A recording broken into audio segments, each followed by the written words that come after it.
Olá, você vai ver nesta edição do Câmara Rio Notícias. Projeto que transforma funcionários da Conlurb em estatutários sai da pauta após pedido de retirada de urgência. Por conta de pequenas dúvidas a serem dirimidas, eu entrego a Vossa Excelência requerimento de retirada de urgência do projeto. Confirmado o primeiro caso de coronavírus no estado do Rio. E Comissão de Defesa do Consumidor da Câmara promove mutirão de conciliação na Cinelândia. Na maioria dos casos, não tem jeito. O que o consumidor mais reclama é do valor da conta de luz cobrado pela companhia. Não saia daí, a gente volta já. Uma leitura política da história do Rio no contexto local e no nacional. A República surge com uma ideia de tornar o país mais livre. Revisite momentos marcantes da política brasileira com análise de especialistas. 15 de novembro de 1889, o Brasil não dormiu império e acordou república. Nós tivemos 4 meses de estado de sítio por conta da revolta da vacina. Resgate a memória de locais importantes da cidade. O Rio de Janeiro, como capital da República, ele tem prédios públicos que são marcados. Não perca Fatos Políticos, na Rio TV Câmara. A gente começa esta edição do Câmara Rio Notícias falando do assunto que mais uma vez mobilizou o Legislativo carioca. O projeto de lei complementar que transforma funcionários da Conlurb em estatutários foi discutido em uma reunião na sala da presidência com a participação de representantes do Planrio e do Tribunal de Contas do município. A reunião foi uma iniciativa da Comissão de Orçamento. Participaram os parlamentares Fernando William e Rosa Fernandes e um representante do Tribunal de Contas do município. A prefeitura foi convidada, mas não apareceu. Eles debateram um projeto do Executivo que pretende transformar trabalhadores da Conlurb em estatutários. Nos preocupa não só a questão do funcionário estatutário hoje na Prefeitura do Rio, mas principalmente a cidade do Rio de Janeiro, que será tremendamente prejudicada com o déficit que existe e que vai aumentar a nível de previdência e que isso provoca automaticamente, porque a Prefeitura é avalista do Prev Rio, retirar dinheiro dos impostos da população para ficar cobrindo o rombo da Previdência. O número de servidores que podem ganhar alguma coisa e é mínimo, em torno de 200 servidores no máximo. Isso gera um impacto em termos de prejuízo atuarial para o sistema de previdência da ordem de quase 500 milhões de reais. Evaristo é presidente da Associação dos Servidores da Controladoria Geral do município do Rio de Janeiro.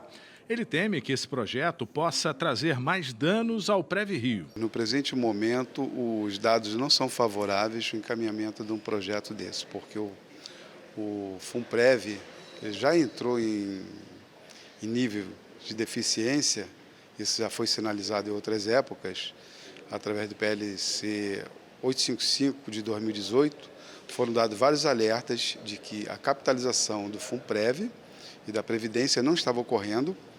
E esse passo ao contrário agora está mostrando bem o panorama da prefeitura. As pessoas estão preocupadas com a sua aposentadoria porque não existe mais dinheiro em caixa. Já Ivan, que é funcionário da Planrio, autarquia com 380 funcionários, espera que o projeto seja aprovado e estendido a outros órgãos. Nós desejamos nos transformar em estatutários porque no novo regime o impacto para você, que é contribuinte da cidade do Rio de Janeiro, ele é menor. Nós custaremos menos para o Tesouro na condição de estatutários. Nós vamos trocar uma alíquota patronal, que é um pagamento a terceiro, que vai para o governo federal, sem nenhuma vantagem para a municipalidade, por um aporte no FUNPREV, que é um fundo específico para os servidores da cidade do Rio de Janeiro.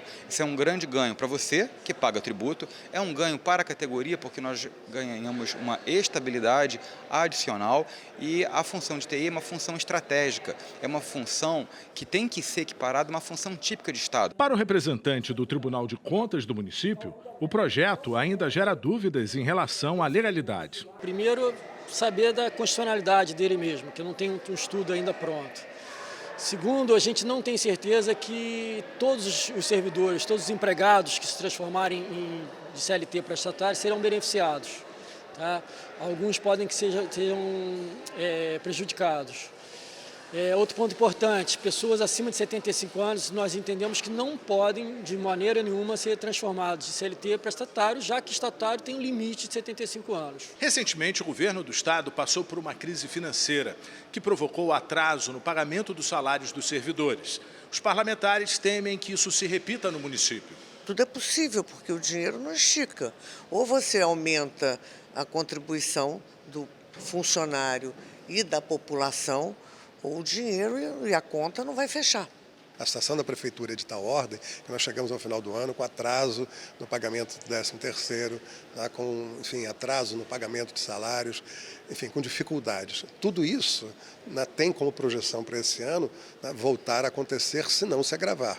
Tá? E nós vamos, né, aumentando despesas. Isso foi o que aconteceu no Estado.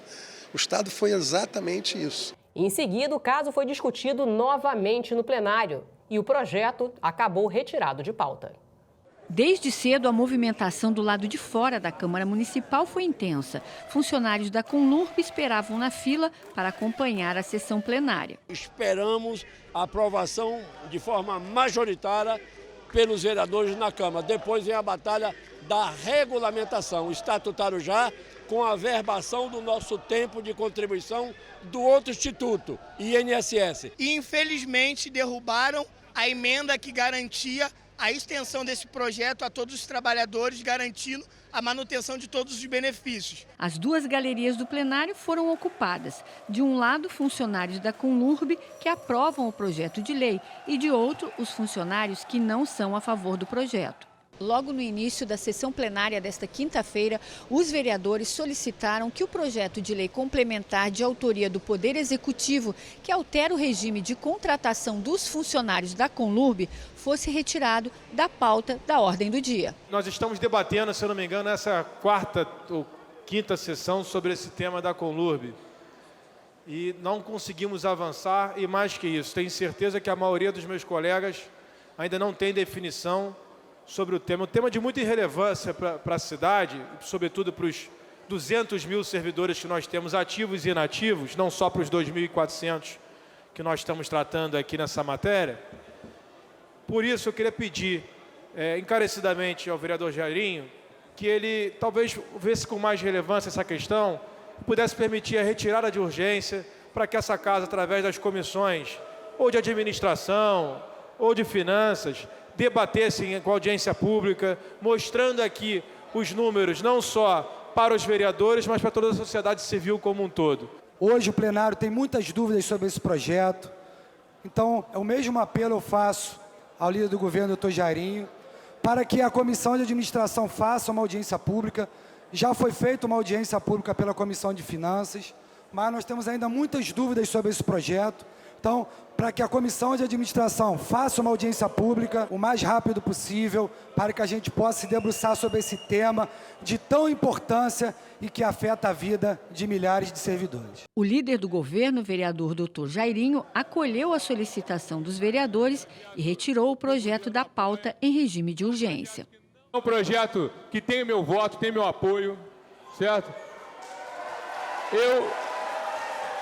Presidente, mas em respeito às comissões dessa casa, a respeito às 5 sessões de paralisação dessa Câmara por conta de pequenas dúvidas a serem dirimidas, eu entrego a Vossa Excelência requerimento de retirada de urgência do projeto. Após a retirada do projeto, alguns vereadores se manifestaram sobre o assunto. Nós estamos falando aqui há vários dias da tribuna de que esse projeto é uma enganação com todo mundo.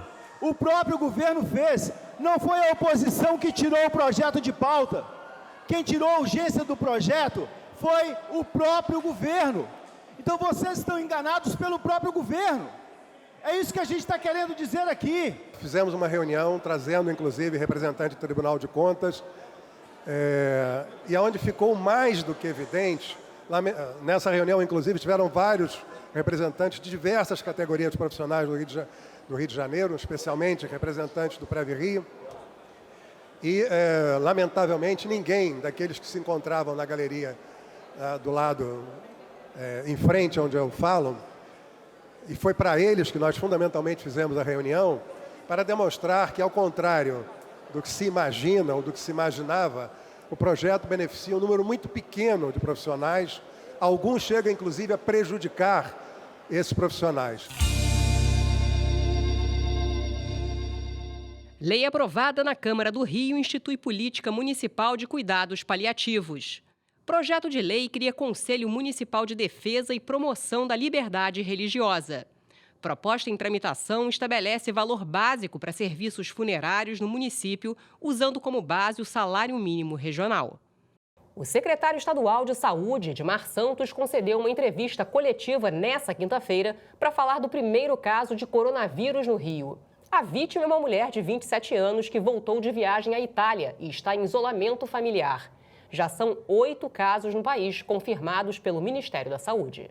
Caso importado de uma paciente que esteve em área de transmissão, que foi a Itália. Ela segue bem do ponto de vista de quadro de saúde, é um quadro de saúde estável, uma forma branda, como são 85% dos casos de infecções por coronavírus.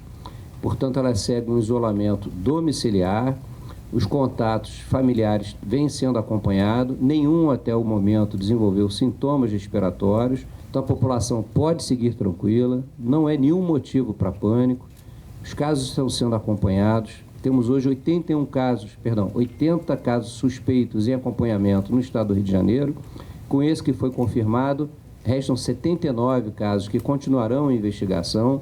E qualquer novidade, qualquer um desses que venha a ser positivo, voltaremos a público para dar informação. Repito que não há nenhum dado científico que comprove transmissão ainda, circulação do vírus no estado do Rio de Janeiro. E, portanto, seguimos em nível 0. E você vai ver no próximo bloco. Mutirão promovido pela Comissão de Defesa do Consumidor atende na Cinelândia usuários da Light. Um simples gesto vem do coração. Esse é um trabalho de várias mãos. Ser solidário é multiplicação. Ser voluntário é dedicação. Se não souber por onde começar a fazer, essa canção quer te ajudar a entender. Fazer o bem é pra você também. Não é preciso muita coisa, vem. A recompensa não dá pra escrever, mas acredite, vai mudar você. Fazer o bem é pra você também. Não é preciso muita coisa, vem. Pátria Voluntária. Somos solidários, somos voluntários. Comece hoje a transformar vidas. Acesse gov.br/Pátria Voluntária. Você também pode fazer e espalhar o bem. Governo Federal. Fazer o bem. Estamos de volta agora para falar sobre a campanha Março Lilás, que visa prevenir e conscientizar as pessoas sobre o câncer de colo de útero. Eu recebo aqui no estúdio Cláudia Ramos, coordenadora das linhas de cuidados de doenças crônicas não transmissíveis da Secretaria Municipal de Saúde. Cláudia, muito obrigada pela presença e eu gostaria de começar perguntando a importância dessa campanha Março Lilás. Obrigada pelo convite. A questão do câncer de colo é fundamental para a gente fazer uma investigação, para fazer o rastreio, né, das mulheres. Existe uma faixa etária própria para essa investigação, de 25 a 64 anos, e esse é um mês destinado a intensificar esse diagnóstico. A questão não deve ser só esse mês, mas é um mês onde isso fica mais evidente. O exame Papa Nicolau, ele pode ser feito em qualquer consultório, Cláudia? Qual a importância de estar realizando, das mulheres estarem realizando esse exame? Sim, esse é um exame fundamental para as mulheres. Ele pode ser feito em qualquer consultório, desde que ele tenha uma marca ginecológica, e isso pode ser feito na atenção primária, nas clínicas da família, nos centros de saúde, e não tem nenhum procedimento específico que tivesse que ser feito em hospital. Ele pode ser feito em qualquer unidade. Agora, com que frequência esse exame tem que ser feito? Além da idade, de 25 a 64 é a faixa de idade recomendada.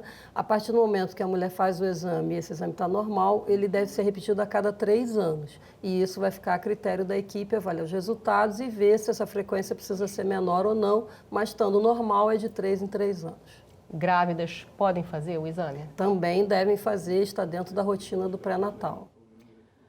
Agora, a vacina contra o HPV, ela é segura? Eu quero saber se a pessoa vacinada, ela realmente está imune a esse vírus. Sim, o HPV, a gente sabe que as adolescentes, elas fazendo essa vacinação, a gente vai ter, todos os estudos já comprovam essa redução do câncer de colo de útero e por isso a gente deve começar na adolescência para evitar esse câncer que é comum, né, entre as mulheres. É recomendado para adolescentes. Os adultos não têm indicação para estarem sendo vacinados contra o HPV. A questão é que o ideal é você começar nessa faixa até antes do início da vida sexual, a vacinação. Então, a recomendação é iniciar nessa faixa, não é que não possa. Mas, muitas vezes, quando a mulher com mais idade, às vezes ela já entrou em contato. Então, é para realmente fazer antes de qualquer contato com esse vírus. Uma vez em contato com o vírus, quais são os sintomas da doença, Cláudia? Pode causar uma lesão no colo do útero e isso evoluir realmente para o câncer, né? Ele está relacionado ao câncer de colo. Então, pode não ter sintoma nenhum e por isso é fundamental o exame, porque só pelo exame que você pode detectar, não necessariamente vai ter sintoma. E a pessoa ter a consciência de que uma vez detectado, muitas pessoas com o vírus conseguem obter a cura, não é isso? Sim, isso pode ser resolvido e por isso a gente intensifica muito a questão da prevenção e do tratamento inicial, que a gente chama de diagnóstico precoce. Quanto mais precoce, mais fácil de você resolver o problema, isso não só para o colo do útero, mas para todas as outras situações e para a mulher, tanto mama como útero, quanto mais precoce, mais fácil é da gente tratar. E lembrar que não só nesse mês, né, Cláudia? Na realidade, a mulher tem que ter com esses cuidados durante o ano todo, não é isso? Exatamente. A gente trabalha muito a questão do Outubro Rosa, que também é direcionado, mas é para a mama, mas a gente não acredita que isso deva ser partilhado um mês para o útero, um mês para a mama. Óbvio que a gente tem intensifica. Tem que ser de uma maneira geral, a mas mulher os se 2 cuidar meses, como um todo. Exatamente. Os 2 meses devem ser para a saúde integral da mulher, não só especificar uma parte do corpo da gente, das mulheres. Cláudia, para finalizar, vocês já têm vistas algumas ações para a campanha Março Lilás? O fundamental realmente é que a população fique atenta para as mulheres fazerem o exame. A gente ainda hoje tem um número de exames no Rio reduzido para a população de mulheres que a gente tem na faixa recomendada de 25 a 64. Então, é claro que nesse mês intensificamos, mas nós precisamos fazer isso o ano inteiro. Nós ainda não fazemos os exames preventivos de todas as mulheres que precisam fazer. Tem uma resistência, as mulheres às vezes não vão, tem uma questão também de um exame que é um exame delicado, que tem uma exposição, mas é lembrar que é um profissional de saúde, que esse exame é fundamental, que aquela equipe está preparada para fazer esse exame e que, por mais que ela se sinta desconfortável, é para ela evitar uma situação mais grave. Na realidade, um desconforto tão rápido, não é? Exatamente, é rápido. Se pensar que são minutos, o que para 3 anos você sem a doença e tranquila, exatamente, vale muito a pena. Exatamente. Muito obrigada, Cláudia, pela presença. Obrigada a você. E a Prefeitura do Rio inaugurou nesta quinta-feira o programa Tolerância Zero. O programa tem o objetivo de combater o descarte irregular de lixo e as construções sem autorização. Quem mora perto de encostas e à margem de rios e canais terá que seguir regras mais rígidas de ordenamento urbano. A ideia da Prefeitura é reduzir os riscos de enchentes em dias de chuva forte. A Prefeitura tem todo um planejamento para a cidade, de ordenamento, de limpeza da cidade, de controle público e, sobretudo, para cuidar da vida das pessoas. Garantir que famílias, que pessoas não tenham os problemas que tiveram. O programa é consequência das últimas chuvas que assolaram a cidade, causando a morte de uma pessoa. Semana que vem, as ações de fiscalização vão acontecer em Rio das Pedras e na Muzema. Em Rio das Pedras serão demolidos 140 boxes de comércio irregular à beira do canal. Na Muzema, a prefeitura vai destruir 20 imóveis, todos construídos sem autorização. Em todos, não há gente morando. Em comemoração ao mês do consumidor, a Comissão de Defesa do Consumidor da Câmara Municipal do Rio promoveu um mutirão de conciliação e renegociação de dívidas com a Light. Quem passou pela Praça da Cinelândia, no centro do Rio, não perdeu a oportunidade de tirar dúvidas e resolver aqueles probleminhas na conta de luz. Era um mutirão para tirar dúvidas e registrar queixas junto à Light. A iniciativa foi da Comissão de Defesa do Consumidor da Câmara em comemoração ao mês do consumidor. O servidor público João Pereira não perdeu a oportunidade de fazer uma transferência de titularidade. Tinha uns probleminha na Light referente à minha esposa e eu queria passar essa dívida que ela tem para mim, né? Ou seja, uma transferência de titularidade dela para mim. Já a advogada Elzira Francisco, que estava com uma conta em aberto em seu nome, saiu satisfeita. Peguei o meu CPF, ela disse que eu tinha um débito com a prefeitura, com a Light. E eu vim aqui, ele falou que não, que realmente já está pago. Graças a Deus. Então, se eu tivesse devendo no banco, eu já ia pagar também, né? Já que tem para fazer uma reclamação, eu tenho. Porque antigamente a pessoa alugava o imóvel, então, vamos dizer, quem estava alugando o imóvel, ele botava a conta no nome dele. Ele pegava, vinha a conta. Saía, se ele ficasse com débito, ficava no CPF dele. Agora não. Agora a pessoa pega, faz a dívida, sai com a conta e quando a pessoa vai querer alugar um imóvel, ele chega lá, ele para passar para o nome dele tem que pagar aquela dívida no CPF. Mudou. Isso não era assim. E na maioria dos casos não tem jeito. O que o consumidor mais reclama é do valor da conta de luz cobrado pela companhia. A gente economiza, porque está muito difícil, né? Está muito alto, ele está suspendendo tudo, está tirando tudo da gente. O que você faz para driblar a conta alta da Light?